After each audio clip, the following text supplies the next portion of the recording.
tal amigos? Bienvenidos a un nuevo episodio de Perspectivas CDMX. Les saluda Luis Eduardo Velázquez, director del diario y semanario digital Capital CDMX. Como ustedes saben, aquí nos reunimos diversos periodistas que tienen amplia experiencia en asuntos de la Ciudad de México, como lo es Arturo Páramo, Ernesto Osorio y Alberto Cuenca. Y hacemos un debate público donde cada quien emite sus perspectivas. Lo hacemos con base en una pregunta que surge a partir de la coyuntura que se vive en la capital del país. Y esta semana el tema es muy relevante porque ha estado en la conversación pública y se debe al uso de ivermectina en la pandemia en la capital del país, que se hizo una entrega de este medicamento a más de 110,000 capitalinos y el gobierno de la Ciudad de México lo incluyó en el kit que le daba a las personas,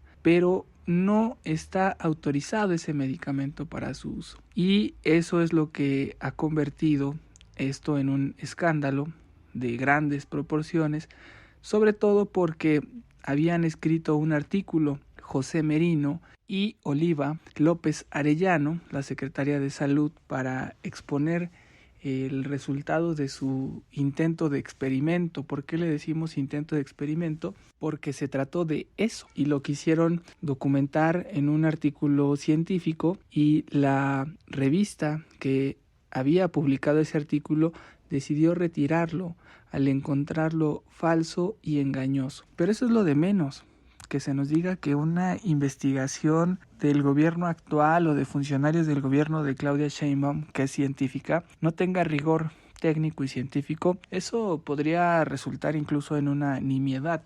Aquí el caso grave que se señala, que se advierte, es que a más de 110,000 capitalinos se les dio en un kit médico básico un medicamento que no está autorizado, que el mismo gobierno federal, Hugo López-Gatell, había dicho que no se recomendaba el uso de ese medicamento para el tratamiento de COVID-19, y aún así el gobierno de la ciudad se lo dio a los pacientes sin su consentimiento, sin que hubiera un protocolo de investigación. Este tipo de ensayos llegan a ser comunes, pero para ser efectivos, lo ético es que se le haga saber al paciente y se le permita firmar una carta responsiva para que se asuman los riesgos que pudieran desencadenarse. Hasta ahora no se sabe qué efecto adverso puede tener el uso de este medicamento.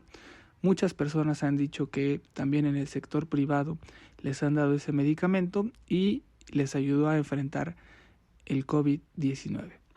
Sin embargo, aquí lo que salta a la luz es la poca capacidad ética del gobierno de Claudia Sheinbaum para transparentar, para informar a quienes iban a recibir ese kit que estaban siendo parte de un ensayo y que se iba a analizar qué efecto tendría en su salud. El no haberlo hecho, el exponer así a la población al suministrarles un medicamento del cual no se tenía conocida su efectividad y su capacidad para combatir un virus, puede resultar criminal. Y de eso vamos a hablar, y para arrancar en Perspectivas CDMX le damos la palabra a Arturo Páramo. ¿Qué tal? ¿Cómo están? Pues el tema de lo que ha hecho el gobierno de la Ciudad de México ante la pandemia con el reparto de un medicamento que primero no estaba autorizado para combatir el COVID-19, la ivermectina. Para empezar, no tenía la aprobación de ninguna agencia mexicana o extranjera para servir como tratamiento contra el COVID-19. Había sí la idea de algunos médicos de que podría ser útil. Se incluyó en los kits que entregaba el gobierno de la Ciudad de México a las personas que resultaban positivas, además de la aspirina, el ácido acetilsalicílico, que tampoco está recomendado para ello. Se recomienda desde siempre el uso del paracetamol para aminorar las molestias que conlleva el COVID-19, la fiebre, el dolor corporal, etcétera. Pero de ninguna manera había algún estudio que comprobara que la ivermectina era funcional para minimizar, reducir, tratar el COVID-19. Había paneles de expertos multidisciplinarios que desde el principio estaban buscando algún tratamiento para el COVID-19, para la gente que resultaba enferma con un cuadro leve que se pudiera tratar en sus casas. Por ello se les entregaba el kit además de ello, pues té de jengibre, para que la gente pudiera también estarse tomando la temperatura, un termómetro, un oxímetro, en fin. En ninguna parte de la literatura médica en el mundo se recomendó el uso de la ivermectina. ¿Por qué se utilizó entonces? Hay algunas teorías acerca de que tenía un bajo costo y se estimaba que podía ser útil de alguna manera, pero nada más desde un conocimiento empírico, de ninguna manera algo que estuviera completamente comprobado como debió ser. Aquí se puede alegar algo, ignorancia de parte de las autoridades, lo cual sería poco probable toda vez que son autoridades y deberían estar enteradas de los tratamientos médicos, sobre todo cuando había una estrecha relación entre el gobierno de la ciudad y el gobierno federal con autoridades de salud para determinar los pasos a seguir en el tratamiento de los pacientes de COVID-19. Otra podría ser, pues, la intención de tener algún medicamento a bajo costo que se pudiera entregar a los pacientes y que tal vez fuera inocuo, que no generara tampoco una mejoría, pero tampoco se empeorara. Y para ello se eligió un medicamento de un cuadro completamente distinto, que tiene que ver con otros padecimientos, pero no con el COVID-19 ni con el tratamiento de alguna enfermedad respiratoria.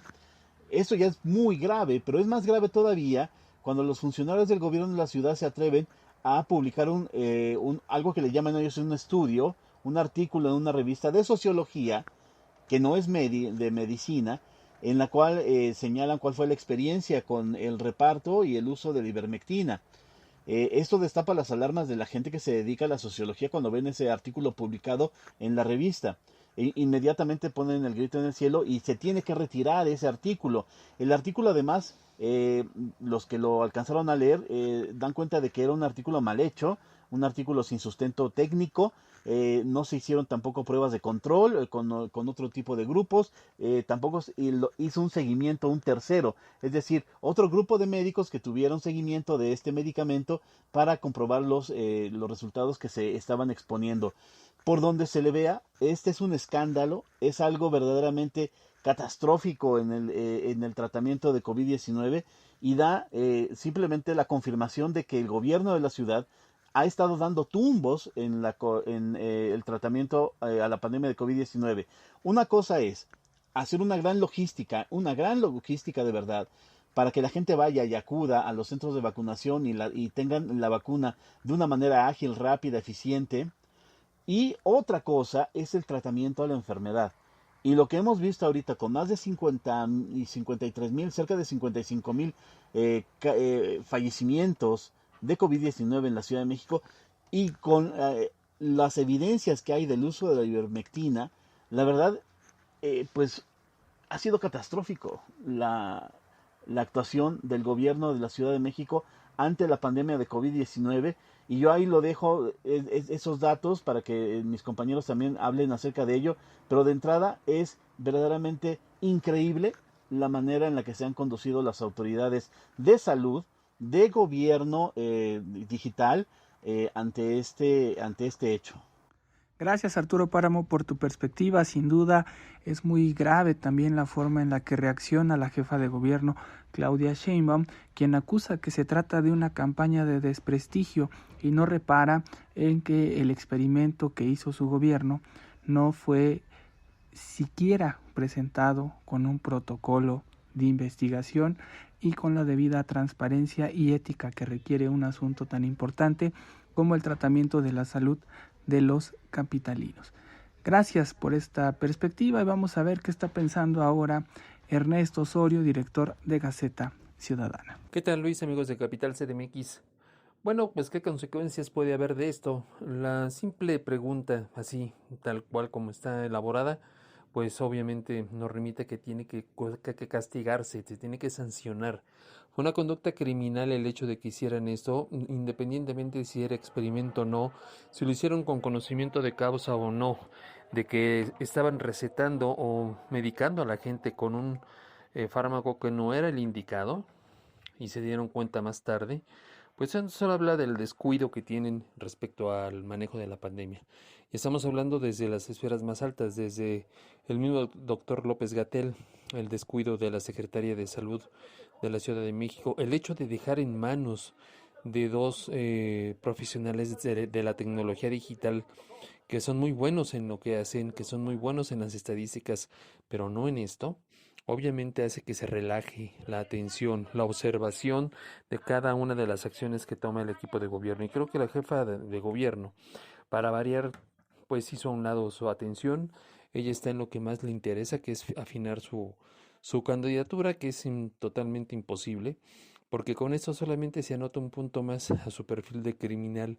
No solamente la hemos visto con esta situación, recetando a gente medicamentos que no están recomendados, que no están autorizados para el uso de una enfermedad como COVID, sino lo hemos visto antes con el Repsamen, los niños que fallecieron, dado que ella, para variar, por un descuido, no revisó los documentos que tenía en el plantel, o en la línea 12, que también, para variar, por un descuido, por no estar atenta a lo que estaba sucediendo y dejar todo en manos de su amiga Florencia Serranía, pasó lo que pasó. Creo que hay que hacer un alto en el camino, alzar la voz en realidad y exigirle al gobierno de esta ciudad que ya deje de pensar en que están en un movimiento político y que gobiernen. No es lo mismo ser militante, activista, manifestante, rijoso, que ser gobernante. Y ser gobernante conlleva una gran responsabilidad, y creo que esta, con 3 años y medio, no la entiende la jefa de gobierno, Claudia Sheinbaum. Gracias, Ernesto Osorio, por tu perspectiva. Un tema grave, muy grave, y que esperemos tenga consecuencias. No esta protección que le quiere dar la jefa de gobierno a sus funcionarios. Vamos a ver ahora la perspectiva de Alberto Cuenca, reportero de Capital CDMX. Hola Luis, hola amigas y amigos de Capital CDMX. Es un tema gravísimo el que se dio a conocer sobre el uso de la ivermectina en 110 capitalinos enfermos de COVID durante diciembre del año 2020. Que lo haya dado a conocer una plataforma de Estados Unidos, pues resulta también pues, un poco lamentable, porque demuestra que la Ciudad de México, el gobierno local, el gobierno de Claudia Sheinbaum, tiene un control de la información férreo, y que solo puede trascender cuando llega desde el extranjero, cuando llega desde fuera este tipo de escándalos. Es muy grave porque en el fondo de todo esto, sobre si la ivermectina es efectiva o no para tratar a pacientes de COVID, incluso la misma jefa de gobierno ha dicho que sigue la investigación de los efectos de este medicamento, pero eso no es lo grave en este momento. Lo grave es que se administró la ivermectina a 110 personas sin que ellas tuvieran el consentimiento informado de que se les estaba dando este fármaco, cuando, como bien ha dicho la jefa de gobierno, sigue en estudio, cuando la Organización Mundial de la Salud había dicho que no se recomendaba su uso solo para ensayos clínicos, porque no se tenía la certeza de los resultados y de los efectos secundarios del medicamento. Entonces, la jefa de gobierno también lamentablemente ha dicho que pues se dio a conocer en una conferencia de prensa que ya se aplicaba, se integraba la ivermectina en un kit de médico para pacientes con COVID. Ahora resulta que entonces las conferencias de la jefa de gobierno son el medio oficial indicado para decirte algo tan grave como que te están dando un medicamento que a nivel científico tiene todavía muchos pros y muchos contras, ¿no? Las conferencias de prensa son el medio oficial para informar de este tipo de cosas a la ciudadanía. Esto resulta muy grave. Debe haber una intervención de las autoridades fiscalizadoras. Sabemos que la Contraloría de la Ciudad de México no va a intervenir, y si lo llega a hacer, va a ser para darle por su lado al gobierno de Claudia Sheinbaum, para desligarlo de cualquier responsabilidad, porque pues desgraciadamente También la Auditoría Superior de la Ciudad de México está cooptada por Morena. El que es hoy el auditor superior de la ciudad fue funcionario de la administración de Claudia Sheinbaum. Entonces, pues toda la investigación que se haga por la vía administrativa va a quedar ahí. Y se va a exculpar al gobierno de Sheinbaum, se va a exculpar a Oliva López Arellano, secretaria de Salud, se va a exculpar a José Peña Merino, titular de la DIP, quienes fueron los responsables de la aplicación de este medicamento. Tendrá que ser ahí la oposición, con todos los altibajos que ésta pueda tener, la que exhiba, la que demande, la que denuncie a las autoridades por haber hecho este ensayo que la autoridad local ha dicho que no fue un experimento. Sin embargo, como ya lo comenté, en el fondo está, no se les permitió los capitalinos a los que se les administró el medicamento, no se les pidió permiso para hacerlo, y eso es sumamente grave. Gracias, Alberto Cuenca, por tu perspectiva. Un tema bastante grave que, como dices, puede ser que en lo local no trascienda con las sanciones que deberían de registrarse, porque el gobierno tiene todo el control. Y ya vimos que la jefa de gobierno está haciendo una defensa irracional de sus funcionarios. Ni siquiera hemos visto que asuma el error, pero queda como un hecho grave e importante para que la ciudadanía analice el comportamiento del gobierno de Claudia Sheinbaum y también sea más cauteloso en cuanto a los tratamientos que les otorgue el gobierno capitalino. Gracias por habernos escuchado, por haber compartido con nosotros estas ideas en torno a el uso de la ivermectina sin el consentimiento de los capitalinos para atender la pandemia. Vámonos ahora a las perspectivas de la semana. Ya estamos en la perspectiva política y vamos a abrir con Arturo Páramo.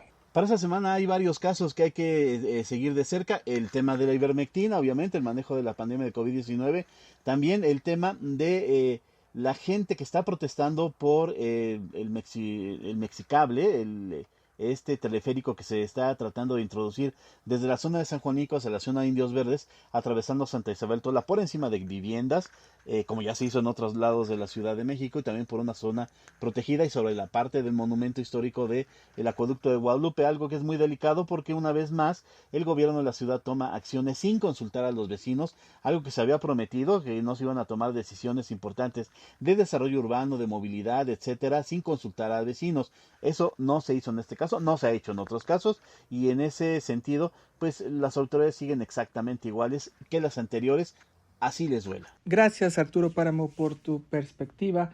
Varios temas importantes, estaremos luego polemizando sobre eso del Mexicable, un asunto también muy grave, porque como dices, no consultaron a los vecinos y eso era una práctica que se tenía que erradicar y un compromiso del actual gobierno. Vámonos ahora con la perspectiva de Ernesto Osorio, director de Gaceta Ciudadana. Y en cuanto a la perspectiva, pues hay que ver cuál es esta sorpresa que dice la jefa de gobierno. Está muy bien enterada de que en un cónclave del partido opositor, el PAN, dice se tomaron acciones y que sabe que va a venir otro golpe a su administración. Pues hasta el momento, más allá de golpes, han sido acciones que se han demostrado con documentos que sí son fallas en la forma de gobernar. El encontrar a niños amarrados, el no hacer caso desde noviembre de que había esta situación en el albergue de San Bernabé y que al final el periódico La Crónica, con este excelente reportaje, pudo pues rescatar a estos niños. No sé qué hubiera pasado si hubieran seguido las semanas y nadie hubiera tomado este caso. También por los trabajadores del centro que pues prefirieron quedarse sin trabajo antes que seguir con ese tipo de injusticias y de tratos y vejaciones. Creo que ahí hay que estar muy pendientes de cuál es el siguiente golpe que dice la jefa de gobierno va a recibir, y esa es una de las expectativas que yo veo. Y la segunda es también ver cómo va a ir evolucionando el relajamiento de las actividades ahora que la cuarta ola de COVID ha ido en descenso. Creo que ese par de cosas nos deben de tener muy atentos a la otra semana. Gracias, Ernesto Osorio, por tu perspectiva. Varios temas importantes en la agenda que estaremos dándole un buen seguimiento. Ahora vamos a escuchar a Alberto Cuenca, reportero de Capital CDMX. En la perspectiva semanal veremos qué tanto mueve a la agenda este escándalo sobre el uso de la ivermectina. Veremos si diputados de la oposición acuden a la Fiscalía Capitalina, como suelen hacerlo cada vez que surge un escándalo de parte del gobierno de la ciudad, para hacer alguna denuncia. También qué tanto mueve la agenda este asunto de los menores maltratados en un albergue a cargo de autoridades capitalinas, que un tema que se difundió en medios de comunicación, que se publicaron fotografías al respecto, aunque ya salió la titular del DIF a argumentar que habría una indagatoria y que intervendría la Comisión de Derechos Humanos. Pues veremos cómo se mueve la agenda en torno a estos temas que han sido escándalo de la administración local, que han marcado en los últimos días el ineficiente manejo de la administración capitalina. Por otro lado, también comentarte que son los vecinos también los que mueven mucho la agenda de esta ciudad. El próximo 11 de febrero habrá un mitin afuera de la Secretaría del Medio Ambiente por parte de diversos colectivos que han enfrentado y que enfrentan al sector inmobiliario, que se impulsan desarrollos en sus comunidades. Ahí estarán habitantes del pueblo de Joco. Ahí estarán también vecinos de Coyoacán y Tlalpan que se oponen al conjunto Estadio Azteca, también vecinos de la Magdalena Contreras que se oponen a un desarrollo de Grupo Frisa en los de Dinamos de Contreras, habitantes de Santa Isabel Tola y de San Pedro Zacatenco que rechazan el trazo del Mexicable en la zona de Indios Verdes, y de otros conglomerados de colonos en diversas alcaldías que están en contra de la voracidad, ellos lo llaman así, del sector inmobiliario en la capital del país. Entonces, ahí están los temas que pueden ir definiendo la agenda en esta semana. Gracias, Alberto Cuenca, por tu perspectiva. También apuntas lo del Mexicable, un asunto que estaremos revisando más adelante porque vale la pena polemizar sobre este tipo de proyectos que son novedosos porque tienen que ver con proyectos que son de empresas privadas, en este caso también que lo promueve el Estado de México y que van a impactar directamente en la Ciudad de México. Son temas importantes, pero se ve que hay un grave conflicto vecinal que va a escalar. Gracias por habernos escuchado en Perspectiva CDMX. Se despide de ustedes Luis Eduardo Velázquez, director del diario y semanario digital Capital CDMX. Abrazos, no periodicazos.